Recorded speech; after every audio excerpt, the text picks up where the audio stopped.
Amen. All right, go and get in your Bible to Acts chapter 15. Acts chapter 15, I'll set our little bottle up there for questions at the end of class.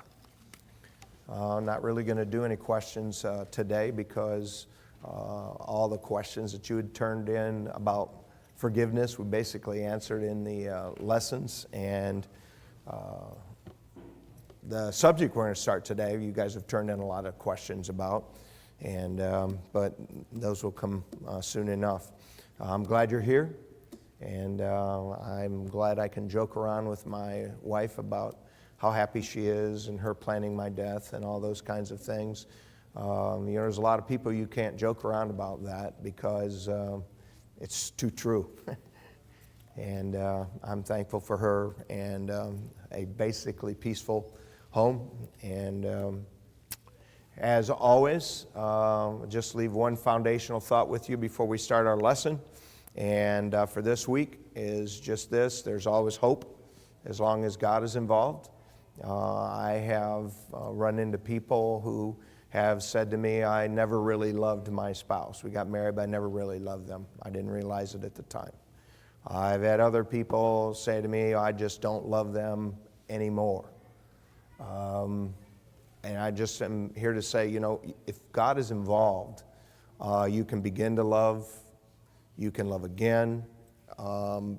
If God is involved, God is love. And so the whole key to your marriage is having God involved. And I hope you're getting the idea from all these lessons that when your relationship with Christ is good, it's going to really help your marriage. And it's just basic, but it's true. One of the things that I've learned over the years is most of life is just like in the day-to-day slogging through adult life. When you're 16 or 17, you can't wait to be an adult because, everything's going to be so much better. You can have so much more freedom. And then you get to be actually doing adult life, and man, you're really just slogging through life. Work, go home, work, go home, go to church, rinse and repeat. And, you and I have to learn to be good in the day-to-day routines of life. Your marriage is not going to be happy because of the high points. The great vacation you take, though, if you can take a great vacation, take it. But that's not what's going to make your marriage. Your marriage is going to be happy based on how low the regular points are. And so today is kind of really has a lot to do with that because we're going to talk about fair fighting. As you've heard me say in this class already many, many times, you're going to disagree. If you have in your mind that someday we are going to get on the same page to such a degree, we're going to be mature enough as people and as Christians that we're not going to disagree anymore, forget it. You're always going to disagree. The only question is how you disagree. Will you disagree in a good way that just works through these disagreements, keeps your home peaceful? Or are you going to disagree in a bad way and make your home a war zone? And it happens. It happens in Christian homes. And so having Christ in your life is a good start because you have His help. But in the end, you're still going to have to make some good choices when you disagree. You should be in Acts chapter 15 and verse 36. Acts chapter 15. And this doesn't really have anything to do with marriage, but this is real applicable for our situation. In Acts 15, verse 36 says, some days after Paul said unto Barnabas, let us go again and visit our brethren in every city where we've preached the word of the Lord and see how they do. By the way, just so you understand, Paul and Barnabas, they took this first missionary journey together, the first ever missionaries. It was an incredible journey. They had cities where nothing happened. They had cities where great revivals happened. The gospel went all over Barnabas and Paul. That's how close they were. Verse 37, Barnabas determined to take with them John, whose surname was Mark, But Paul thought not good to take him with them, who departed from them from Pamphylia and went not with them to the work. He said, what's going on? John Mark was Barnabas' nephew, so they're family. And when they took the first missionary journey, John Mark went with them. Well, he was with them for a while, but when things were really hard in one of the cities, he just went home. He grew up in a Christian home. His mother, at least, and maybe his dad too, they were committed disciples. In Acts 12, when they had the prayer meeting, it was at his house. That's the kind of parents he had. That's the home he grew up in. He was going to go with his uncle Barnabas on this first missionary trip. He's probably an older teenager. And he went for the first 2-3 cities, and then he just went home. And so now they're getting ready to go again, and Barnabas says, hey, let's take Mark. Paul says, no. Verse 38, but Paul thought not good to take him with them, who departed from them from Pamphylia and went not with them to the work, and the contention was so sharp between them that they departed asunder one from another. And so Barnabas took Mark, sailed unto Cyprus. Paul chose Silas and departed, being recommended by the brethren unto the grace of God. And he went through Syria and Cilicia, confirming the churches. I mean, think about it. These are two very spiritually minded men. These are two men who are greatly used by God. These are two men who had been great friends. These are two men who they had the same convictions about all kinds of things in ministry. And they get in a sharp contention, and it's over family. One of the 4 areas of marriage that we fight most about is family. And now we're going to talk about that in a few weeks. We haven't talked about it yet. But, understand both men, both Paul and Barnabas, they felt like Mark was forgiven. But Barnabas felt like he's forgiven and he's ready to go on this next missionary journey. He's ready to take on something that significant. Paul said, yes, he's forgiven, but he's not ready for something like that yet. That's the contention. And it was so sharp that they never traveled together again. You say, who is right? I'd probably say both of them, but as far as for the mission trip, it was Paul, because the church sanctioned Paul and then Silas to go on the next mission trip. And Barnabas took his nephew, and he went to Cyprus, and that's Barnabas' hometown. And so Barnabas went home. By the way, Cyprus was an island where they went on the first missionary journey too. So he visited the churches there with John Mark. And Paul, who was the church, said, yeah, what you're doing is right. Can you turn me down a little, Stephen? I don't know what happened there. And this contention. And if guys like that can have sharp contention, husbands and wives can have it. Here's why. We spend a lot of time together. We're together when one or both of us are really tired. We're together when one or both of us have had a bad day, right? We are making decisions on issues that are big issues that we feel strongly about, like how to handle family. Do you see what that is? That's a foundation for us as husbands and wives to have sharp contention. There's a lot of reasons for us to disagree as husbands and wives. And if it can happen to these guys, it's going to happen to us.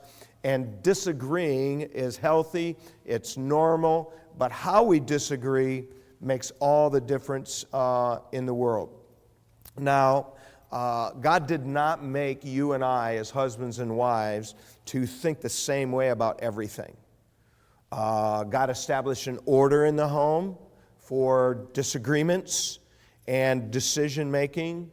God established principles on which we can face our disagreements. God made the general outlook of husbands and wives. He designed men to be the head of the home. He designed women to be the heart of the home. God did that on purpose. But we are going to bring these different perspectives to every major decision we make. And listen, you're going to disagree. But how we disagree makes all the difference in the world. Listen, you're going to inevitably disagree, but you never ever really have to have a serious fight. A fight is a word that's not defined. Some might define it yelling. I don't know how to define fight. I do know this, is that by the grace of God, you can keep from having any serious fights in your house. Listen, there are a lot of homes where the husband and wife genuinely love one another. But because of the way they handle these times when they disagree, their home is a landmine. It's a battlefield. And you know what happens over time is when we don't handle our disagreements well, it makes it easy for our love and commitment to one another to erode away. And so what I want to talk about for 2 weeks is how we should handle our disagreements. You might call this rules for fair fighting. Now, honestly, Sharon and I disagree all the time, regularly, constantly. We don't have the same perspective on things. We've been married 41 years now. Honestly, it's been years and years since we would have what I would call a serious fight. I don't know. It's been decades since I've raised my voice to her and her to me. And we'll talk about that. By the way, you can do that. What are good ways to fight? Now I know some of you never saw this in your home. You choose your home. I get it. And you may have to tread some new ground. How can we fight fair? Go to Proverbs 12.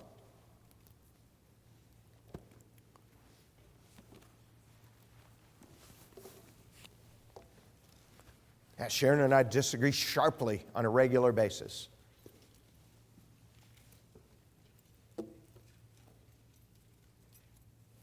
She thinks when I get in the bed at night, I'm like an elephant. She accuses me of cocooning the covers. You know, where you roll them up.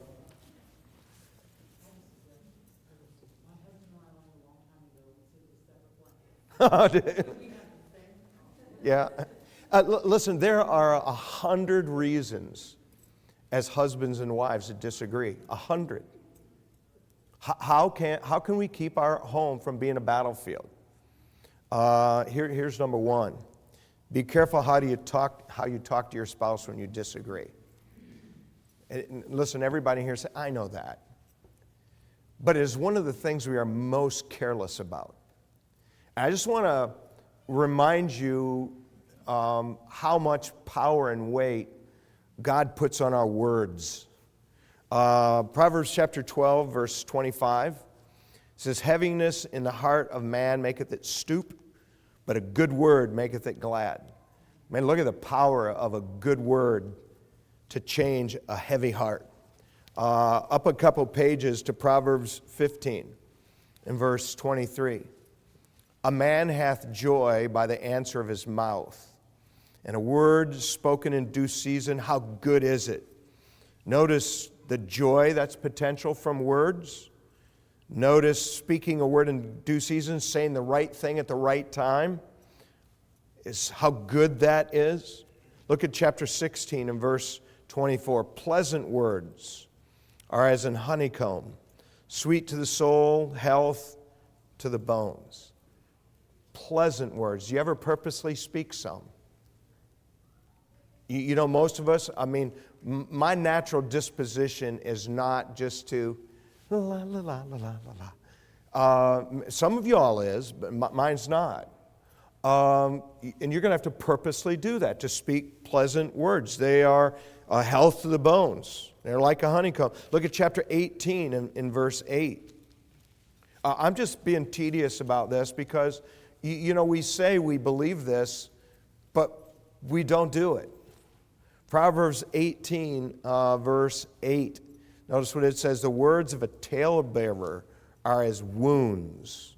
They go down into the innermost parts of the belly. Notice the pain that can be caused by the wrong kinds of words. Wounds and deep wounds down to the innermost parts of the belly. Look at chapter 25, verse 11.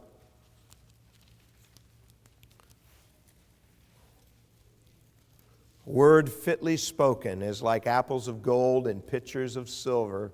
And so it just makes a word picture of, a golden apple and a silver holder. And a word fitly spoken, a word rightly spoken is pictured like that. We won't turn there, but Psalm 64:3 says, who whet their tongues like a sword and bend their bows to shoot their arrows, even bitter words. Notice bitter words are likened to arrows, and our tongue can be a sword.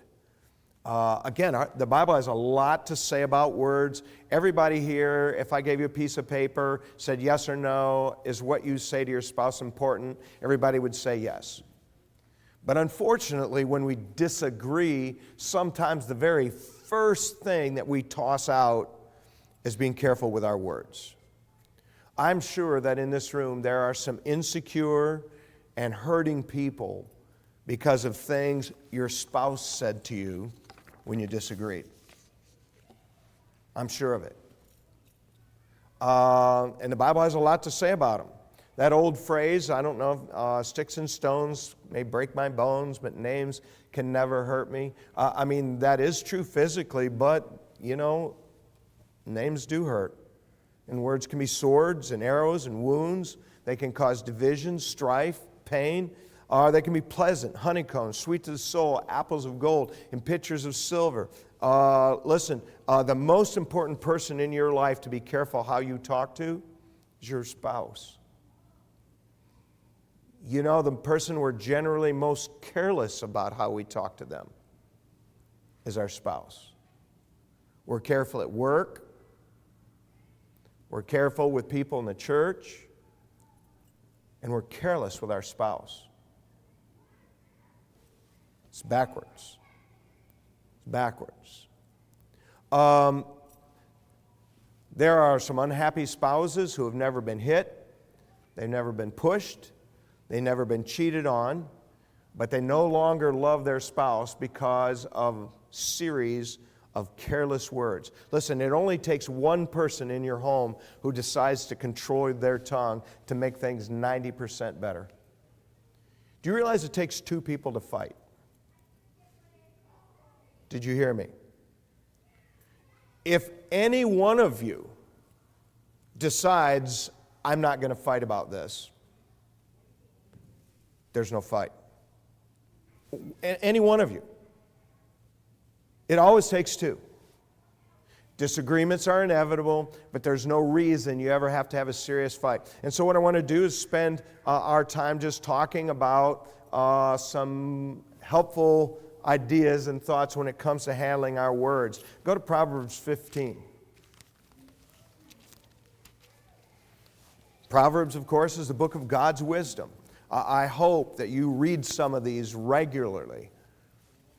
I'm not implying that God expects you to read them as much as He expects me to read them. But if you want to be wise in life, you should read the Proverbs regularly. Here's the first one. Avoid yelling. Proverbs 15:1. And this should be highlighted in your Bible. A soft answer turneth away wrath, but grievous words stir up anger. It is very hard for somebody to keep yelling at somebody who does not yell back. You ever want to calm a situation on your workplace? When someone else yells, speak in a calm tone. When someone comes into my office and they're really angry about something and they're raising their voice, the very first thing I'm always trying to do is have a calm tone. This is why. A soft answer turneth away wrath. Grievous words stir up anger. Speaking softly brings the temperature down. Continuing with grievous words, it stirs up anger instead. Now, in your surveys, about 50% of you say you yell. By the way, it's not okay because half of you do it. Although I will say that's a little less than the last time I taught the class. Last time it was 70%. Listen, it's kind of a silly set of logic where we feel like if I raise my voice, then I will be heard. The problem isn't that we didn't have enough volume to be heard. Now, when you talk to an old man like me, sometimes volume is a problem. But most of the times in our disagreements, that volume isn't the issue, and we don't need to raise our voice. You know, either one of you continuing to talk and use a calm tone, it pours water in the fire instead of gasoline. It's a pretty basic thing. Here's the second thing when it comes to our words. Avoid using words like always and never. You always do this. You never do that. They're almost always inaccurate. They're almost always not helpful. Don't do it. Here's number 3. Avoid conflict in front of your children whenever possible. In fact, I would say avoid conflict in front of people in general. Does anybody know why? Whenever somebody else is watching, your ego is involved. That's why you don't discipline your kids in front of other people. Your kid's ego is involved and your ego is involved. Same thing with conflict. Don't conflict in front of anybody. Keep everybody's ego out of it. Somebody said, how do we keep from arguing in front of our children? Sounds simplistic, but just decide it's unacceptable. I don't mean to be crude, but there's some other private things you've decided not to do in front of your children. You've decided that it's acceptable to argue and fight and treat each other bad. Decide it's not acceptable. Listen, and I know some of you don't have children, some of you don't have children yet, but understand how much you hurt your child when they watch you and listen to you tear down their other parent. And it slowly poisons their heart. Somebody turned in the question, should we fight in front of the children so they learn how to disagree? First off, disagreeing is different from a fight. Secondly, I would never disagree about the children in front of the children. Now, if you're good at handling your disagreements, I think it's good for your children to watch how mom and dad work through things. I think that's healthy for them. Some of you've never even seen that. What you've watched is either your dad blows her stack or your mom blows her stack, and they just say crazy things, and that's all you've ever seen. And you know good and well it didn't help you.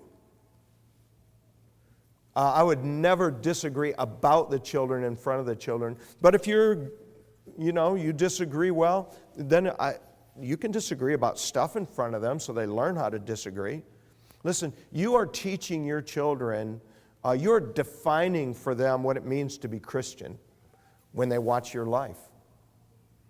You're defining for them what is acceptable treatment of your spouse and what is not.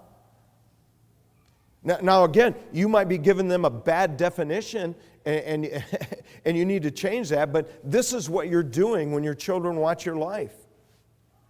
And if you are ever going through a divorce, I hope it never happens to you, but it's going to happen to some of your friends and some of your family. Some of the best counsel you will ever get them is be careful what you say about your ex. If their ex is really that bad, they will destroy themselves. And if you let that ex destroy themselves and then your child realizes it, then your child will be ready to take it. If you destroy that ex before that child is ready to take it, then you've really hurt that child. Like I say, I hope nobody in here, but for you talking to family and friends. Now here's number 4. Avoid bringing up the past. Now I know some things do have context, but as much as you can, don't bring it up. I was counseling a couple, and in this particular case, it was a lady. She had a list of major offenses that her husband had against her for the last several years. She had a physical list.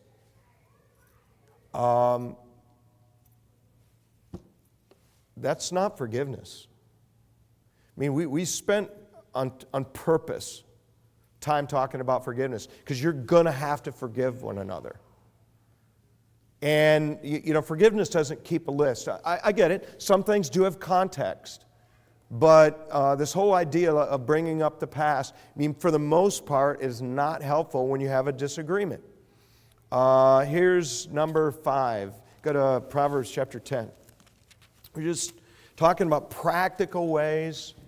Remember, the Bible is theology, and it is also practical. And if your theology has not made it into practical life, you're missing part of the point of the Bible. You know, it's not that you have this huge pool of biblical knowledge. I mean, you're supposed to apply this stuff. I mean, this stuff is not just theoretical. Here's number 5. Avoid talking too much. Proverbs chapter 10, verse 19 says, "In the multitude of words there wanteth not sin, but he that refraineth his lips is wise." Now, there's some people in here, and your go-to is you just talk. And just mark it down. The more you talk, the more things you're going to say that are wrong. And if you're wise, you refrain your lips. And that is especially true if you're angry. You know, one of the best habits you'll get into as a husband and wife is to be able to say, you know what, we're not getting anywhere. Let's walk away for, you pick the number, 15 minutes, 20 minutes, 30 minutes. Let's just walk away. We'll think and pray about this, and then we'll talk. It's just a great habit to be in. If you feel yourself getting angry, listen, anger is like alcohol, adds no points to your IQ.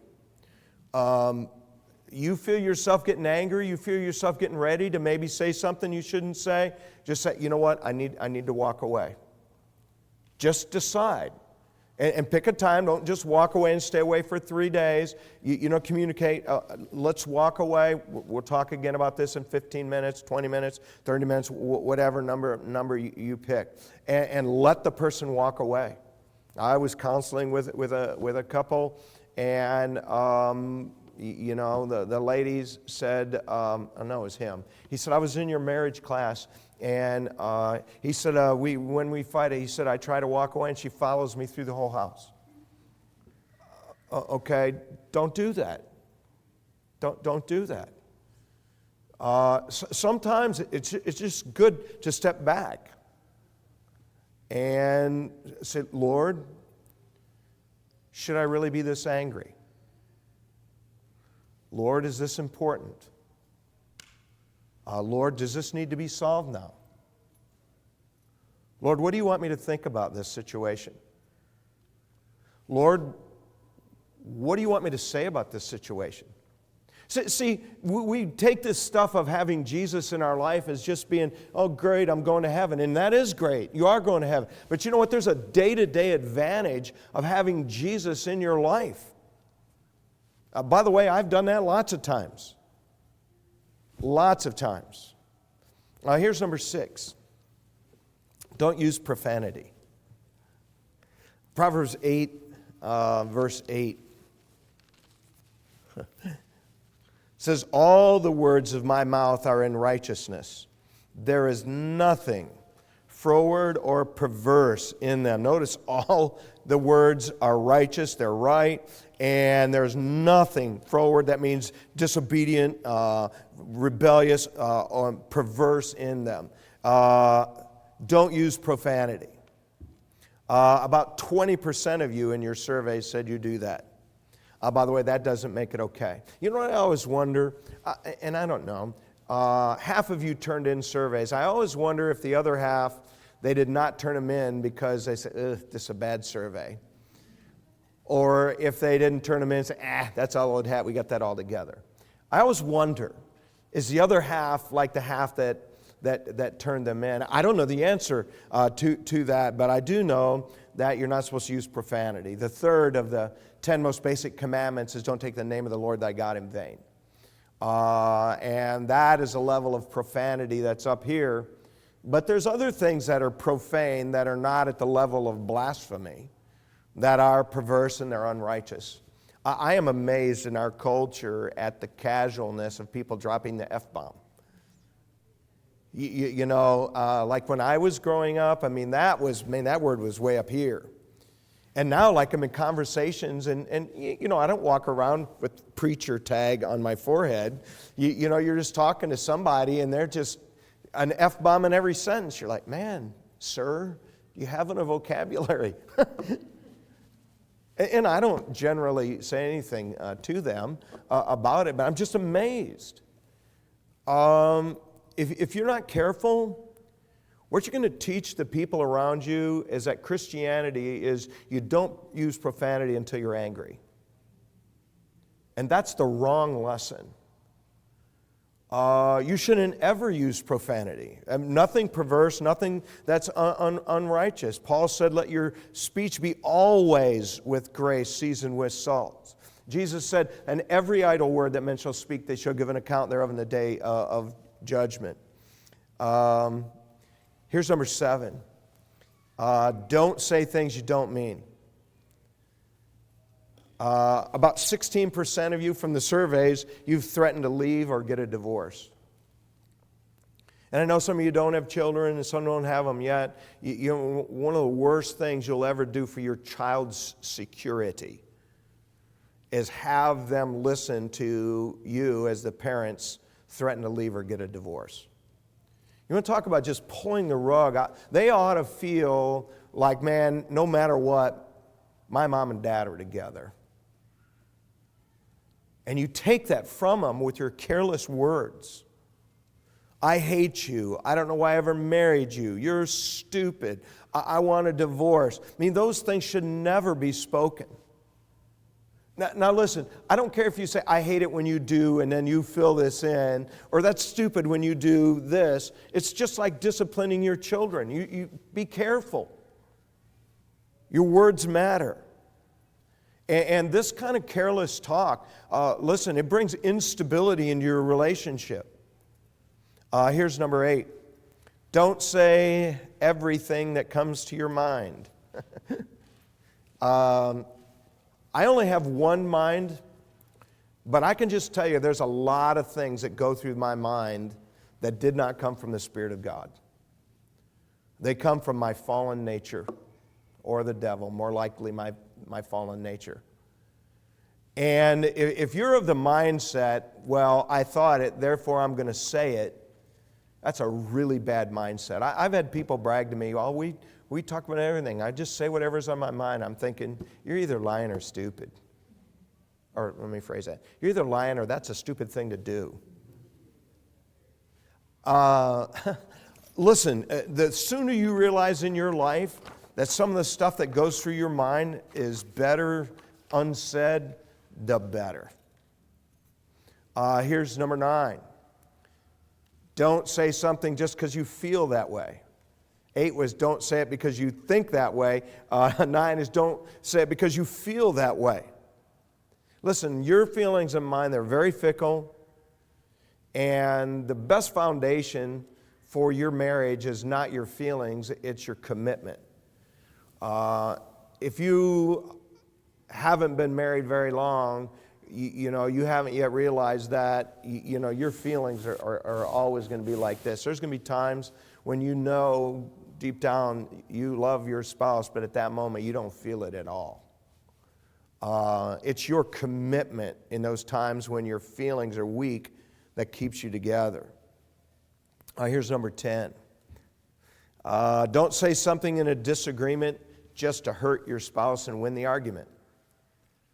How many people in here are like me and you're competitive? I don't care if I'm playing Candyland. I will try to win. Now, when our kids were little, I would cheat and deal off the bottom, whatever, to let them win some too. But I would never let them win them all. I don't like to lose. I try to avoid losing. But listen, when it comes to disagreeing with your spouse, it is not a competition. And if you are getting the mode, and some of it, if you're competitive like me, you got to turn that knob down. Or you're going to just try to win the argument and say and do anything that it takes to win the argument. Please don't disagree like that. That's very, very unhealthy. Your goal in a disagreement should be, what is the truth? What is God's will in this situation? What's right for us to do? What pleases the Lord? What builds our home? Do you see how your relationship with Christ, it has a direct impact on your home? Here's number 11. Be quick to consider your part in the conflict. Go to Galatians chapter 6 and we'll close. I've got 4 minutes. I actually think that this is one of the great life principles in the Bible.